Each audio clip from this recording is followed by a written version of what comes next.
Sri Chaitanya Manobhishtam Papitam Jena Bhutale Sang Rupa Kadamayam Dadati Sapadanti.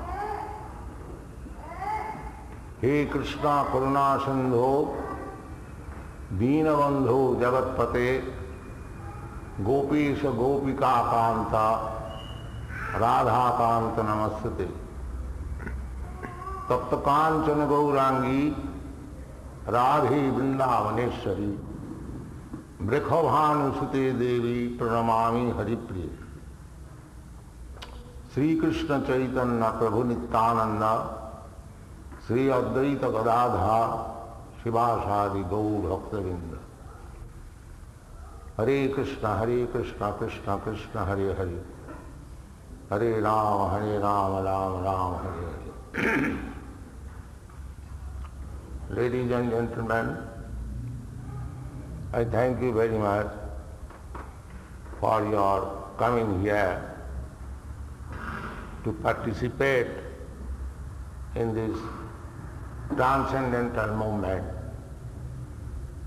Sankirtan movement,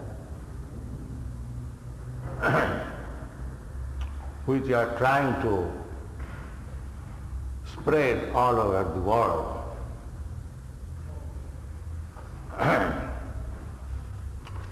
Kalotad Hrikirtana.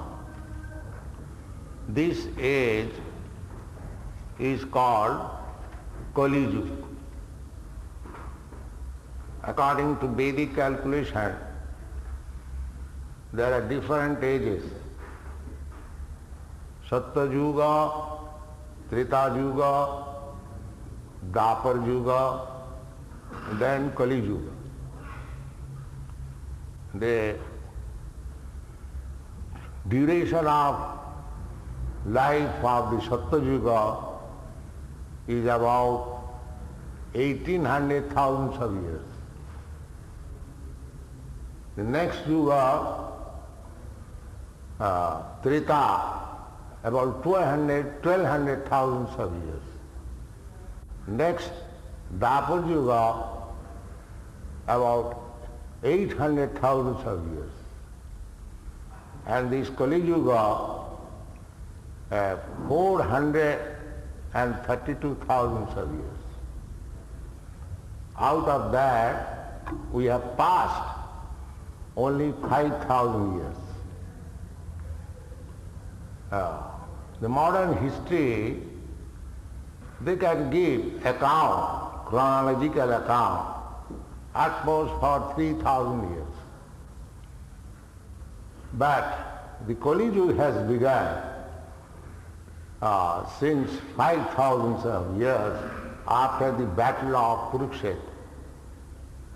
There was a big battle, Mahabharata. Mahabharata means this whole planet was known as Bharat. At that time, your country or any other country, they were all included within the jurisdiction of Bharatvarsha. Therefore, the history is called Mahabharata, greater Bharatvarsha. Before this planet was known as Ilavati Varsha. But since the reign of one big emperor whose name was Bharat, after him this planet is called Bharatvarsha. So there was a quarrel between long ago. The Kshatriya kings, they did not rule very nicely, as it is the nature of this world, everything deteriorates. So at that time, Parsuram wanted to kill all the Kshatriyas. From Mahabharata history, we can understand that many Kshatriyas, they left that part of the country or world and they domiciled in this western part of the world. They are called Indo-Aryan stock. So these Europeans and Americans, they are also formerly Kshatriyas. From the Mahabharata history we can understand. But somehow or other they have lost their Vedic culture by long separation with the mainland. Otherwise, the whole world was under Vedic culture. And 5,000 years ago, when the battle of Kurukshetra was there, all different kings from different parts of the world joined, either in this party or that party. As it is usual, whenever there is a great war, some parties join this party, some party there. So we can see all these facts that it is estimated that 64 crores of men were massacred in the battlefield of Kurukshetra. That means the whole world fought. That was the greatest world war 5,000 years ago. So the point is, Vedic culture means Krishna consciousness. So this Krishna consciousness movement means that we are trying to revive the old Vedic culture throughout the whole world. That is the original culture. Because any other cultural history does not go beyond 3,000 years in the modern history. But before 3,000 years, what was the culture in the world? Practically there is no information.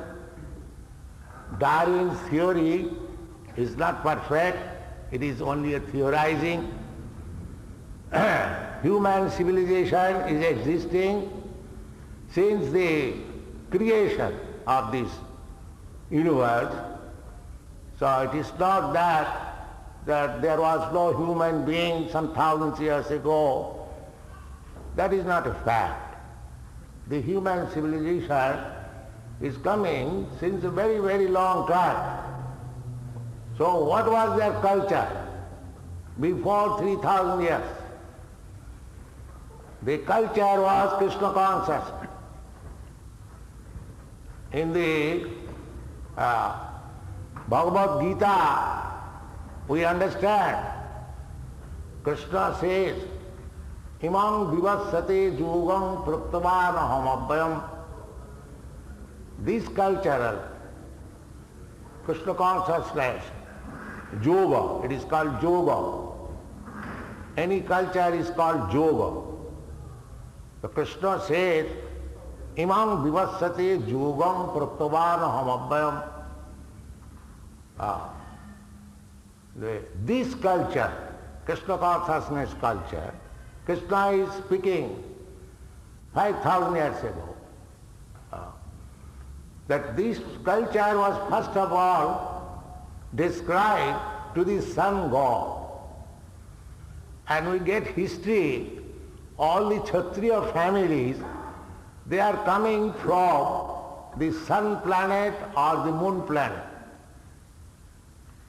The immediate king from the sun planet was Vaivasvata Manu, and his son was King Ikshaku.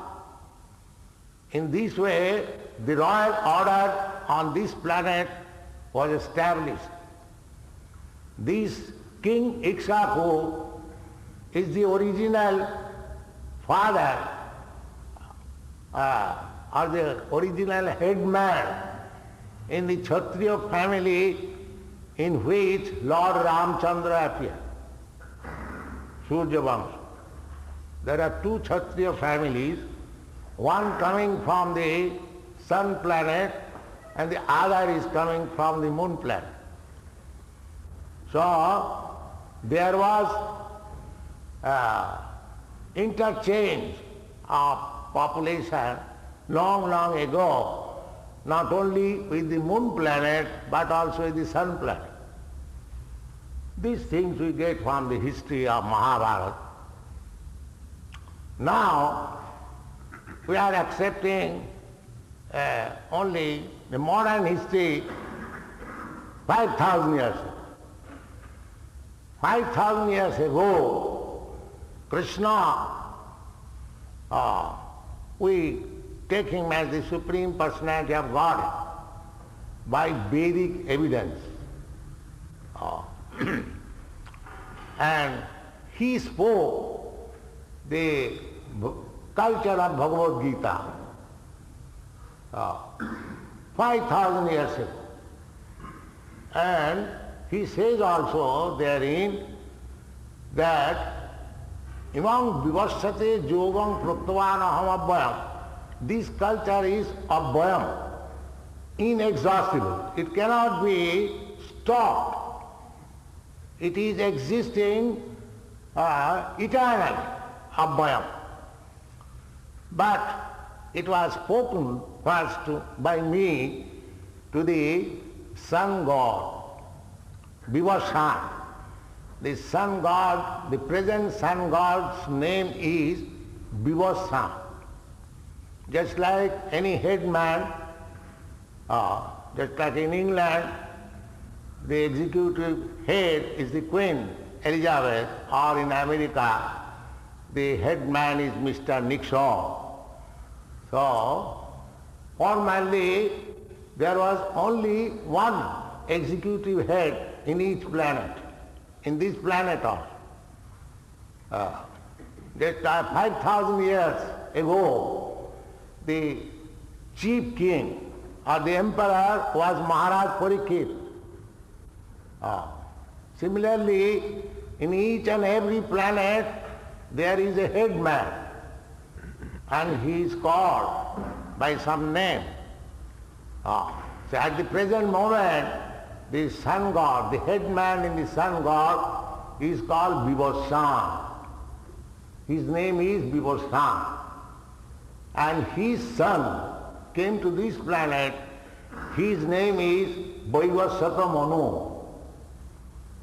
And his son is King Ikshaku. In this way, there is a disciplic succession. Krishna says, formerly, because the kings were the head of the state or head of the citizens, they were taught Vedic culture so that they can rule over the citizens or the subjects very nicely. If the king is all right, there is a proverb in India that is the Vedic idea. If the king is ideal, then the whole state is happy. Therefore, sometimes in India they hanker after Ram Rajya. There is a party in India, political party, they call Ram Rajya party. They want to establish Ram Rajya again, as there are many political parties. So the ideal is the Lord Rama, he acted as the king. He was very ideal king. Ideal king in such a way, I will give you one example, that one man's son died before the father. And the man approached the king and asked him explanation. Why such unnatural things have happened that before the presence of the father, a son is dying. You are responsible. King said, yes, I am responsible. I shall find out what is called. That was the monarchical responsibility. So up to 5,000 years ago, Parikshit Maharaj was the emperor of this planet, and when he was touring all over the world, he found somebody attempting to kill a cow. Immediately took his sword and wanted to kill that man. Who are you? That you are killing cow in my kingdom.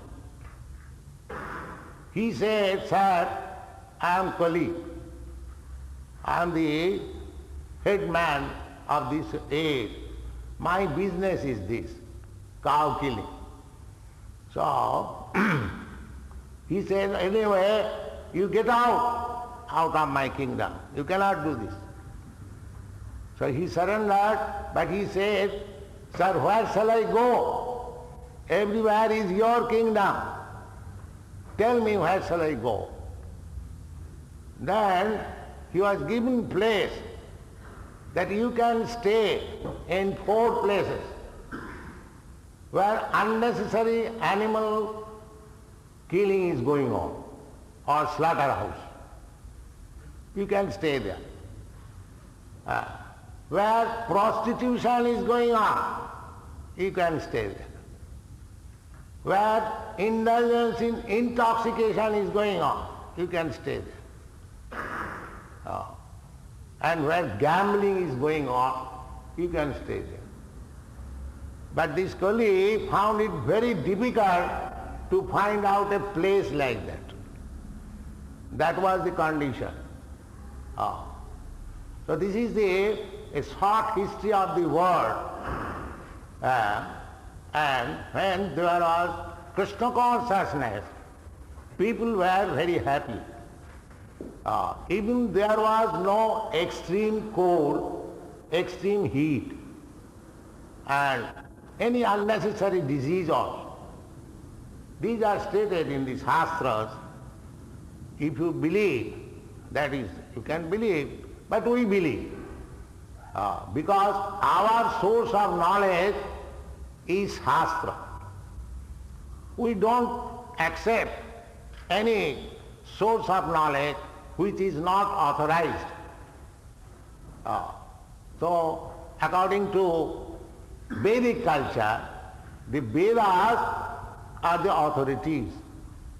Therefore, amongst the learned circle, even at the present age, if you can give evidence from the Vedas, then the truth is accepted. So, our this Krishna consciousness movement is based on the Vedic Shastra. In the Bhagavad Gita, it is said, Vedaisya sarvai ahameva vedyam. By studies of all Vedas, one has to come to the conclusion that Krishna is the Supreme Personality of God. So what is our relationship with Krishna? That is Krishna consciousness. First of all, we must know what is our relationship with Krishna. Krishna says that Mamai Vamsa Jiva Bhuta. All the living entities, they are my parts and parcels. We are all parts and parcels of Krishna. Just like you are part and parcel of the body of your father, parents, similarly, we are parts and parcels of the Supreme Lord. He is the Supreme Father. That is stated in the Bhagavad Gita also. Sarva jonishu kaunteya sambhavanti murtaya tasang mahajjani brahma aham bija padaprita. Krishna claims not only the Indians or the Hindus or the human society, no. He says in all forms in all species of life, as many forms are there. I am their seed-giving father. So Krishna's relationship is so expansive. So do not try to misunderstand that Krishna is Indian, or Krishna is a Hindu god, or Krishna is speaking something for the Indians. No, that's not the fact. Krishna is for everyone. Krishna's relationship is there in everyone's heart, dormant. Each of you have got love for Krishna.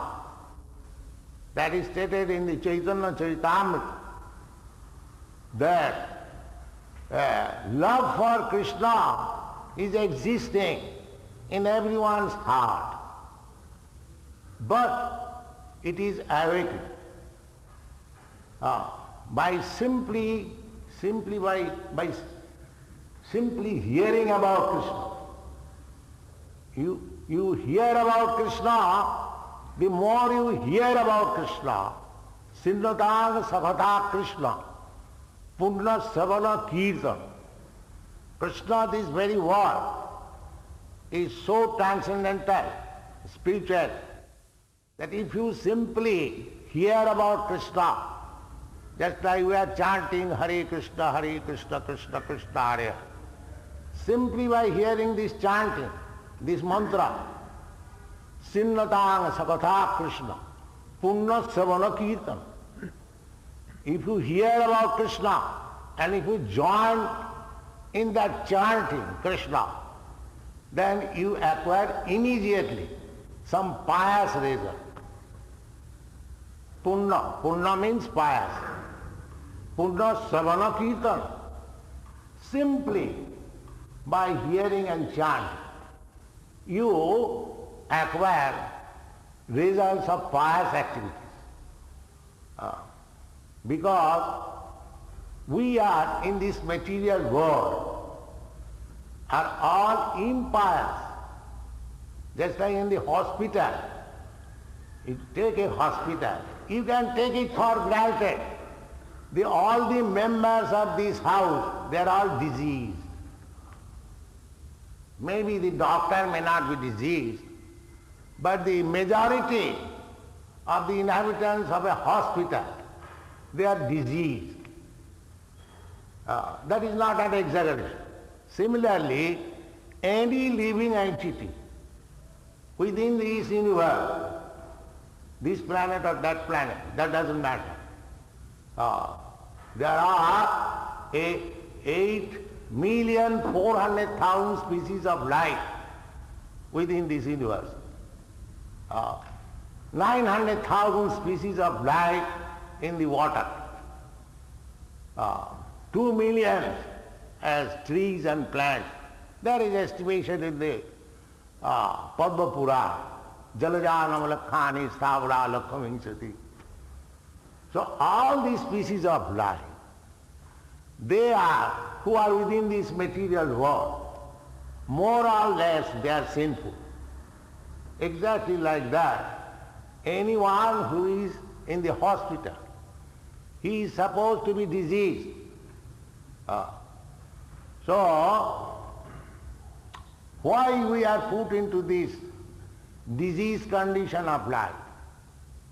The disease condition of life is symptomized by 4 symptoms: birth, death, old age and disease. You can live in any planet, but these 4 kinds of material disease will follow you: birth, death, old age and disease. The ant may live for say 2 days or 3 days or a week, and you may live for hundreds of years or 100 years, and Brahma may live for millions of years. There are different grades of living entities, and they have got relative duration of life, comfort. But nobody can escape birth, death, old age and disease. This is our condition. So our real problem is the Vedic culture. They point out that we are eternal. In the Bhagavad Gita it is also stated, na jayate na mriyate va kadachit nitya shasvatayam na hannate hannamane sarire.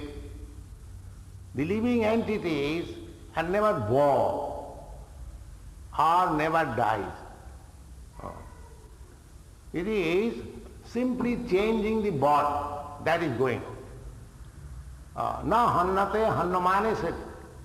Just like if you change your dress, that does not mean you are finished. You can have another dress. Vasansi jinnani jatha vihari.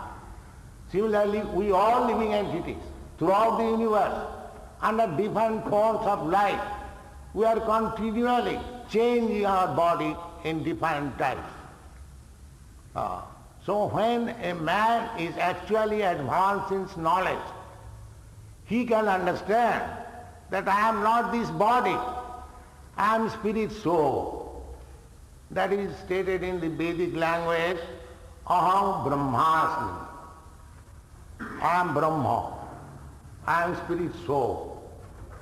Unless the human society or a human being comes to this point of knowledge, he is simply being defeated.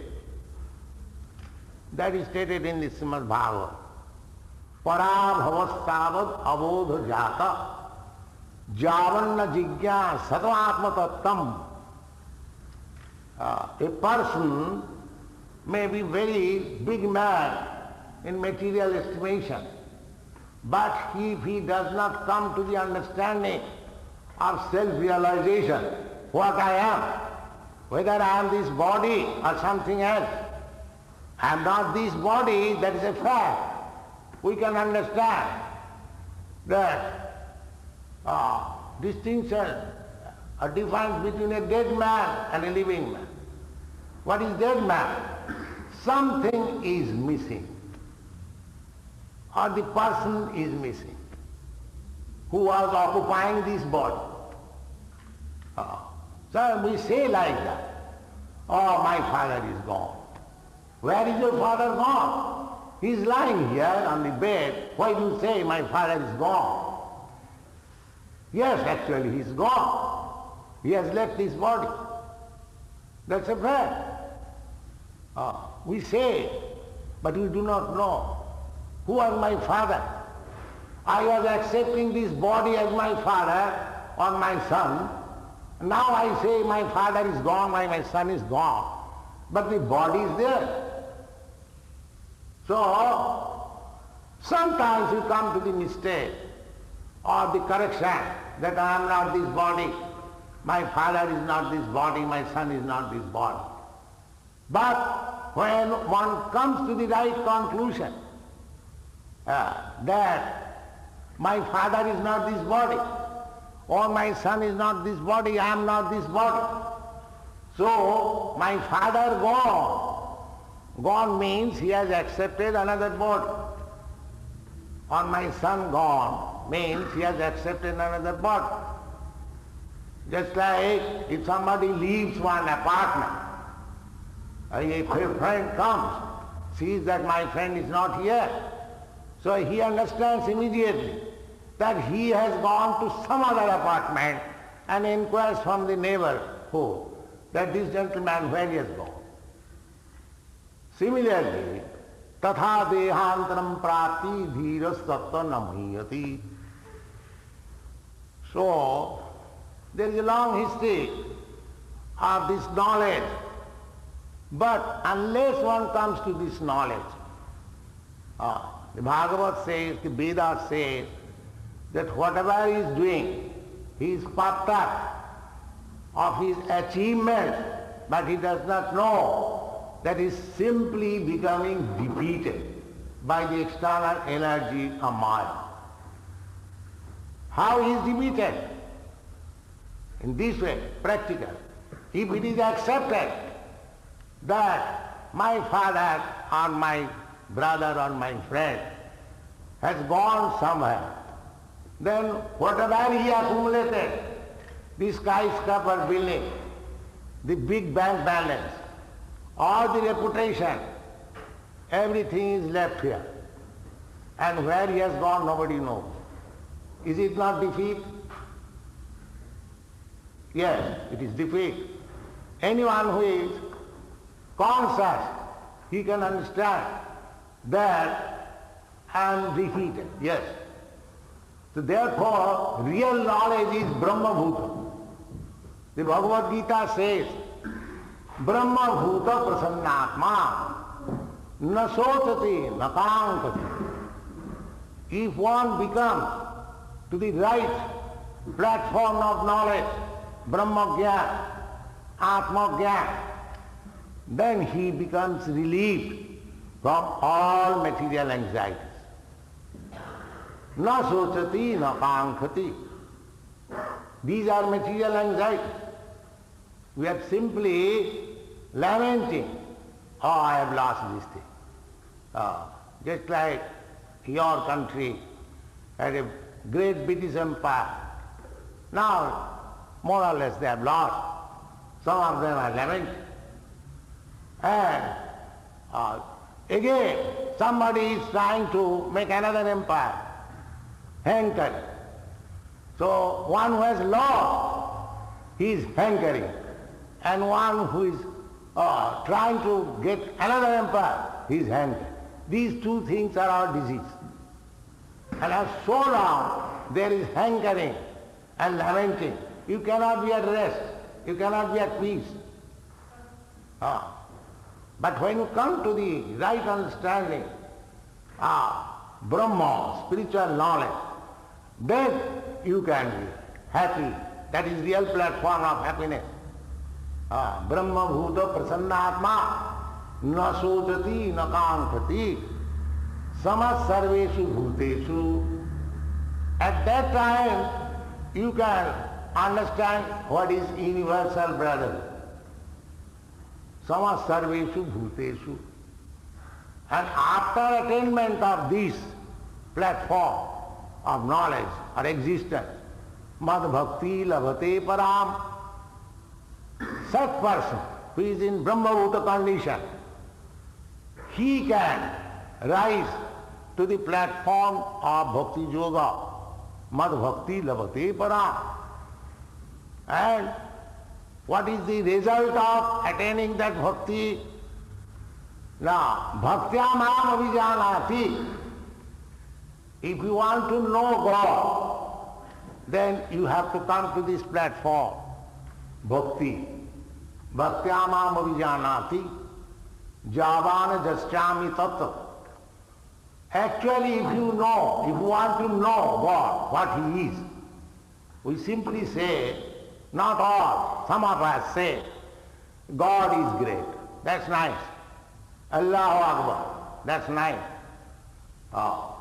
But how great He is, what is His function as great, these things very few of us know. We simply theoretically accept God is great. Now this Krishna consciousness movement is the opportunity to know factually how God is great. What is our relationship with Him? How life can be perfected in relationship with God? These things are being taught in different ways. We have got so many books, perhaps you have seen, they are demonstrated. Some of the books are here. We have got published at least 12 big books about this Krishna consciousness, God consciousness. When I speak Krishna, please understand, Krishna means God. You may call God in another name, that doesn't matter. But we Krishna conscious people, when we say Krishna, we mean God. Ishara Parama Krishna. That is the Vedic injunction. Ishara Parama Krishna. Satchidananda Vigraha. Anadi Radhi Govinda. Sarva Karana Karanam. Ishara.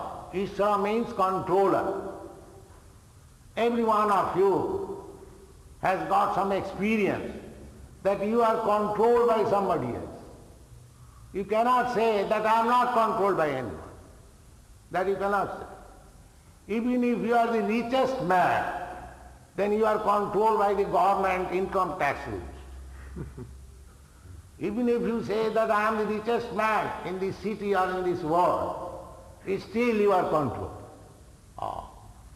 You have to make different books. But everyone is controlled. Therefore there is a controller.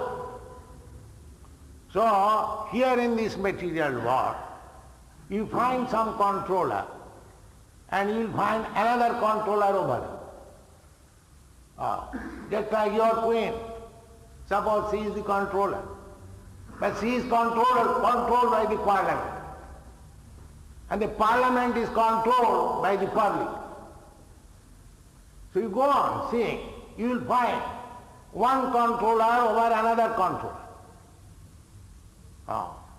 But when you come to the point to see a person that he is not controlled by anyone, he is God.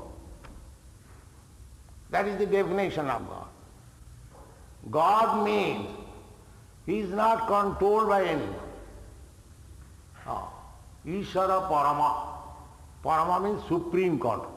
He controls everyone, but he is not controlled by anyone. If you find out somebody, don't accept cheap God. Now there has become a fashion. So many gods and incarnation of gods are coming. But here is the factual definition that God is He who is not controlled by anyone. Therefore God is great. Nobody can be greater than Him, nobody can be equal to Him. That is the shortcut definition of God. So that definition is given in the Vedic literature that the Supreme God or the Supreme Controller is Krishna. Ishara Parama Krishna. But we have seen controller, they have got a material body. But immediately the Vedic injunction is that Satchitananda Vigraha. God's body is Sat, Chit, Anand. Three things that are there. These are transcendental qualities.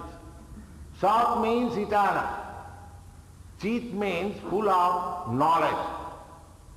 And Sat, Chit, Ananda. And not dry speculative knowledge, but Ananda. In the Vedanta Sutra, it is said, Anandamaya Bhyasat, the spirit soul or the super soul is by nature blissful, always enjoy. We are also part and parcel of God. Therefore we are also hankering after blissful life, full of pleasure. But we are being hampered due to this material body. We are part and parcel of Krishna. We are always, this whole struggle for existence is an hankering how to become blissful. We are trying. Everyone in this city, London city, they are working so hard. Why? How I shall become blissful, happy. That is the endeavor. Everywhere, not only here. But there are different classes of men who are trying to be happy in different ways.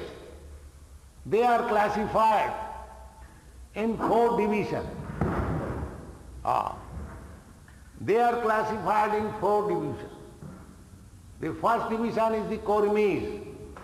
the worker or the fruitive worker, generally everyone is like that. Everyone is working hard to get some profit, and out of the profit he wants to enjoy senses, and thereby he wants to become happy. They are called karmis. And one who is disgusted or one who has failed to achieve happiness by working so hard like dogs and cats and asses, when he is disgusted, he gives us this attempt. Brahma Sattva Jagannath. He is saying he thinks this world is false. Now I shall search out Brahma. Brahma Sattva Jagannath. Renounces. And another class is called yogi. They are also searching after happiness by meditation, by searching out the prime principles of this world, Paramatma. So he is also trying to be happy. Or some of the yogis, they are trying for siddhis, anima laghima. They can become smaller than the smallest. We are the smallest because our original constitutional position, magnitude is 1/10,000 part of the upper portion of the head. So the yogis, they are trying to achieve some material power, mystic power, because they are thinking that by achieving this mystic power he will be happy. The aim is happiness. But the karmis are working in a different way. And the jnanis, they are working in a different way. And the yogis, they are working in a different way. And there is another class who are called bhaktas, devotees. They are also searching after happiness in a different way. So, out of these four classes of men, of course in the animal society there is no such classification, because they are animals. They are simply interested to fulfill the bodily necessities of life, eating, sleeping, mating and defending. But a human being is not only interested in these four principles of bodily necessities, he wants something else. And they are in the four categories: karmis, jnanis, yogis and bhaktas. Now, bhaktas, so far bhaktas are concerned, they are practically those who are pure bhaktas, pure devotee. They have no demand. They have no demand. Their definition is given in the Vedic literature.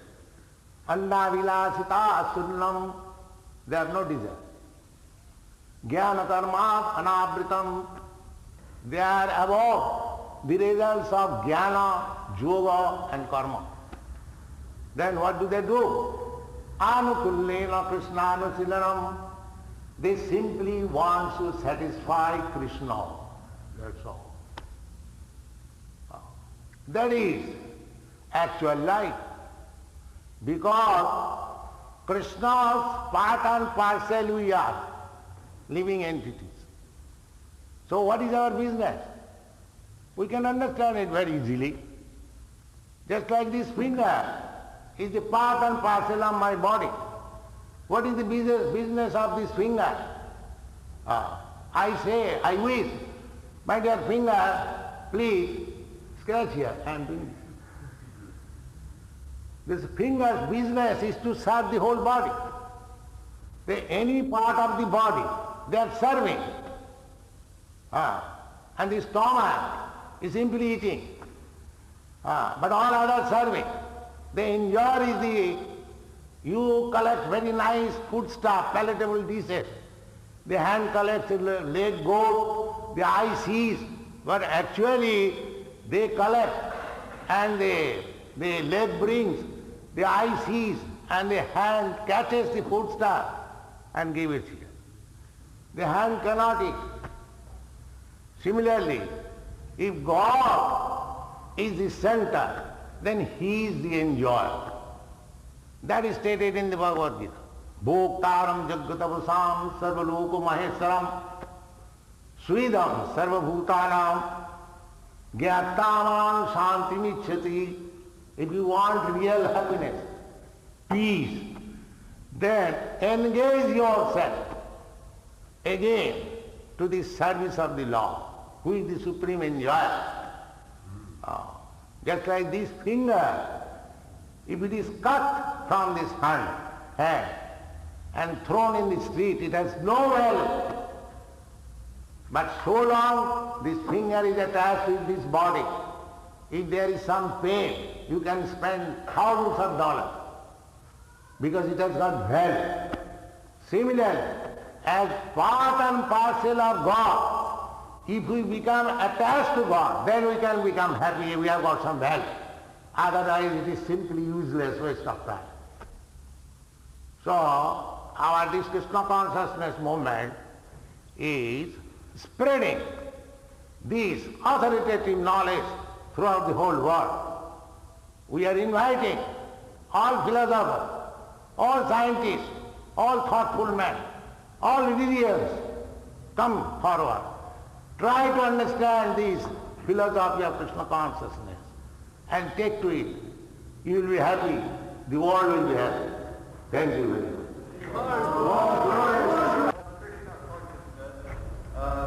State itself in the world alongside other religions. Does it want other religions to take up the way of Krishna consciousness, or do you want to understand other religions so that all religions can work towards the supreme truth together? There is no other religion than Krishna consciousness. What you call other religion, that is more or less Krishna consciousness.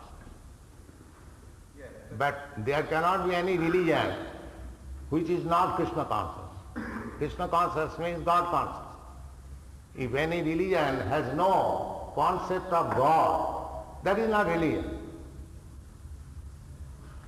So, any religion who is advocating love of God, understanding of God, we approve that that's a process of religion. But the taste is how by executing or following that religion one has become lover of God. That is the taste. That is, in the Srimad Bhagavatam it is said, Savaipam saparo dhamma jato bhaktira bhavana. That is the first class type of religion, which teaches the followers how to love God. If that is not there, then it may be any religion, but that is according to Srimad Bhagavatam, sramaeva hi kevalam, simply wasting time and labor, that's all. You test what religion is good by this criteria. How followers are becoming lovers of God, that's all.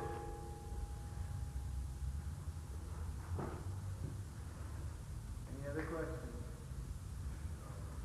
Do you feel that any political system is closer to Krishna consciousness than Yes, another? Krishna consciousness was taught in the battlefield of Kurukshetra.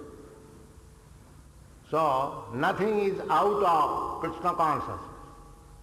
Politics, sociology, philosophy, religion, culture, anything. Everything is included in Krishna consciousness. But when it is executed in Krishna consciousness, it is perfect. Without Krishna consciousness, it is defective. Do you feel that any system now that's closer? That I have already told. Any system you can bring forward, but we want to see whether by that system one has become Krishna conscious or God conscious. Then it is perfect. Otherwise it is useless, waste of time.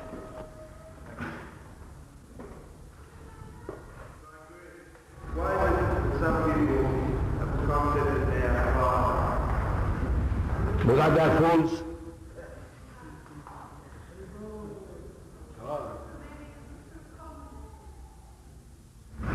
What is the meaning of true communism? Huh? What is the meaning of true communism? True communism means that everything belongs to God. And every living entity, being son of God, has right to live. That is not limited with the human society. That is meant for all living entities. If you simply take care of the human being and send the animals in the slaughterhouse, that is not communism. You should feel that every living entity is part and parcel of God, and everyone is living at the cost of God. So, you have no right to encroach upon others' right. That is God consciousness. That is real communism. If you encroach, then you will be punished.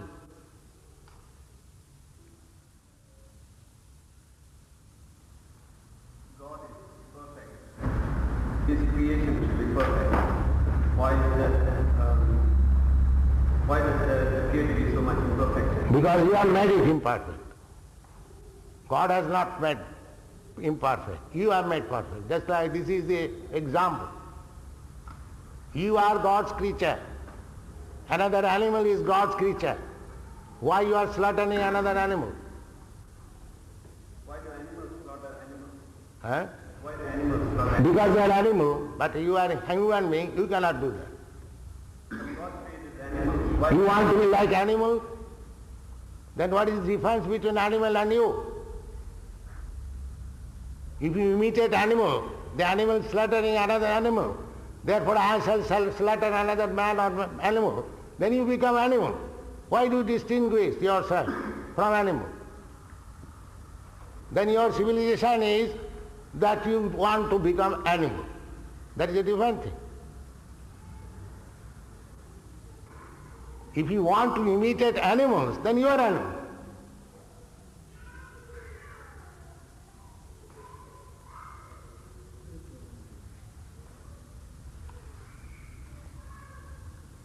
Well, personal consciousness means to lead a full spiritual life, I think. Yes, Krishna consciousness means perfection of life. And that money and profit making means nothing. But why do you have to gold rings? I think that's very expensive. What is that? Why do you have gold rings? Huh? Why do you have gold rings? Because you are giving me, just to please you. That's to please. Yes. If some my disciples give me some ring, I have not purchased it. So just to please my disciples, I put it. And when there is opportunity, I give it to somebody. That's all. Well, I have no place to see. Oh, why you are so envious?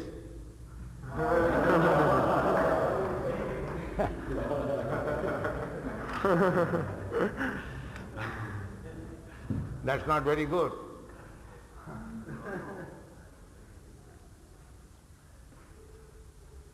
Krishna consciousness, the same as Christ consciousness or Shiva consciousness. Krishna consciousness is perfect consciousness. And other consciousness is adulterated consciousness.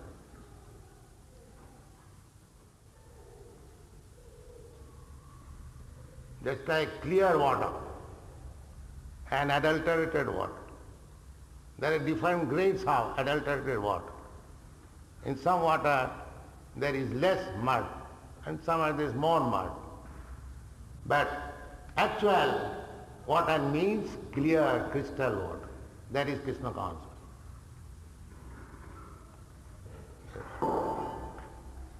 Yes.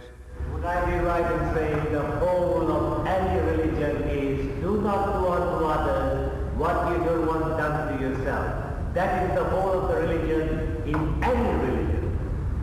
Am I right in saying that? What is that? In every religion, The whole of the religion, in any religion. you should not do unto others as you do not wish Yes, that's nice. That's very nice. Yes. That is called samas sarveshu bhuteshu, equal to all living entities. That is one of the qualifications for being advanced in Krishna consciousness. To see everyone on the equal level. But that is possible when one is freed from this material consciousness. That is not possible in the material consciousness. That is the beginning. In the beginning of the spiritual consciousness, one can think in that way. Otherwise, it is simply lip sympathy.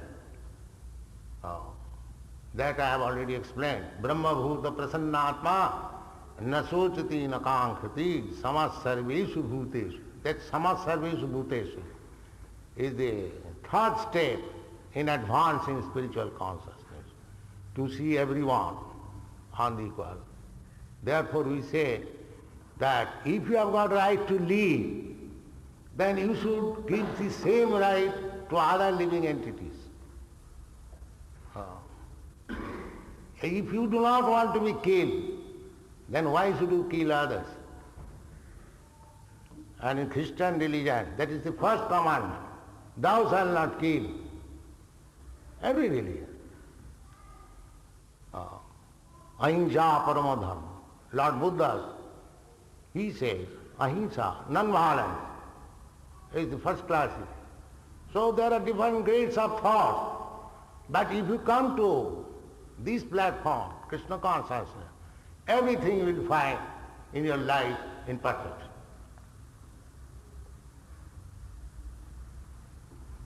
I have no questions to ask, but I like to pay a tribute of love and affection and gratitude for your divine holiness for coming here, and above all to your bhaktas whom I see here on this platform. They are the real, more or less, standard bearers of the future, the resurgence of the future humanity. They will carry the banner of peace, of love in the Christian country.